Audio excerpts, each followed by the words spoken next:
pessoa condenada, se pode dizer um réu. Agora, nós vamos repetindo essas condutas, né?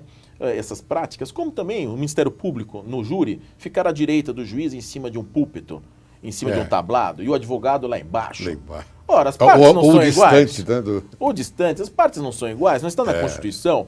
A tríade de Búlgaro, autor, réu, só que dizia Búlgaro, réu também, e juiz. E juiz. Quer dizer, nós somos iguais.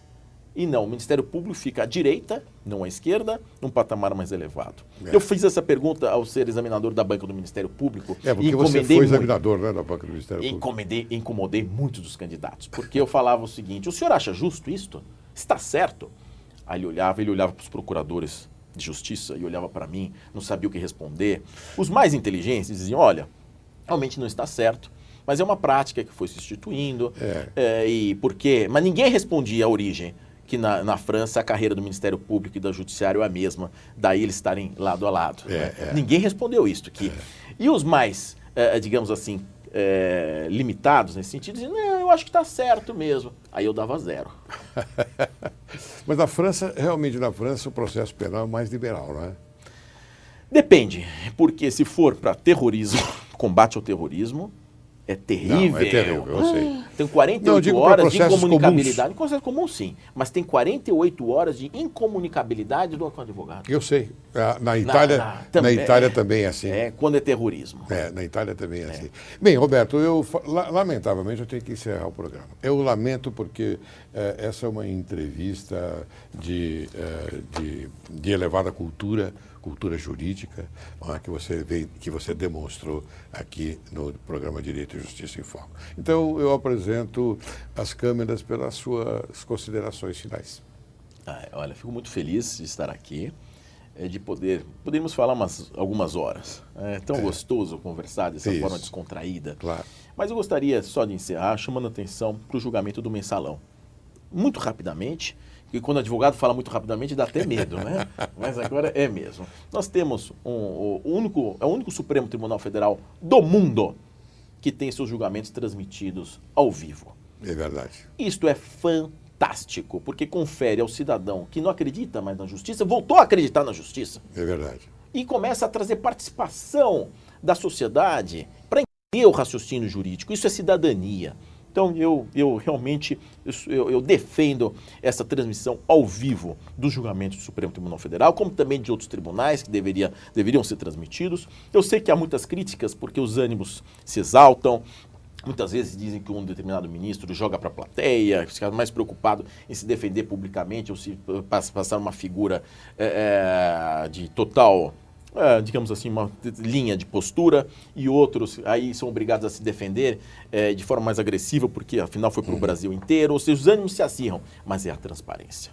Transparência. Eu gostaria de encerrar o julgamento, essa entrevista, dando os parabéns para essa iniciativa brasileira de transmissão dos julgamentos do Supremo Tribunal Federal ao vivo, e também o único tribunal do mundo que recebe uma carta de preso, autua como habeas corpus e julga.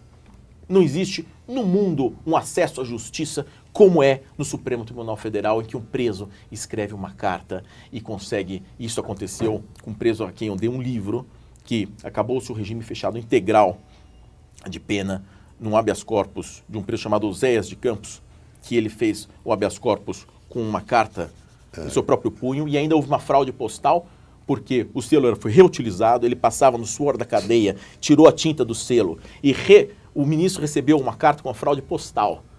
Claro que há o princípio da insignificância, crime de bagatela, e autuou o habeas corpus, que acabou com o regime fechado integral da lei dos crimes hediondos. Ou seja, foi uma cartinha de um preso. Muito quem uma vez me mandou uma carta, eu sempre dou livros, e eu achei algo estranho. Falei, é tão bem escrito, eu falei, eu vou mandar um código penal. Peguei o meu último livro que eu tinha, autografei para o preso, e mandei desejando com muita luz, com muita iluminação, que ele se regenere. Não é que com esse livro ele foi sozinho até o Supremo Tribunal Federal. Que maravilha. Porque o livro é bom. Olha aí, é recomendado. Ele na cadeia, pelo menos funcionou alguma coisa a cadeia. Porque leu, não tinha o que fazer, leu bastante, viu? Com rábula. Muito bem. Direito e Justiça em Foco, inclusive, assina embaixo essa sua manifestação quanto ao Supremo Tribunal Federal. É bastante É um meritório. exemplo. É um exemplo. Mas eu agradeço muito a sua presença aqui. Eu fiquei honrado. Não é todo dia que a gente tem este privilégio de ouvir a palavra de um sábio em direito penal, em direito processual penal e também um sábio nas questões humanas, porque você é uma pessoa dessa qualidade. Por isso eu respeito muito e esse programa Direito e Justiça em Foco agradece bastante. Muito obrigado. Muito obrigado. Eu que fico muito feliz.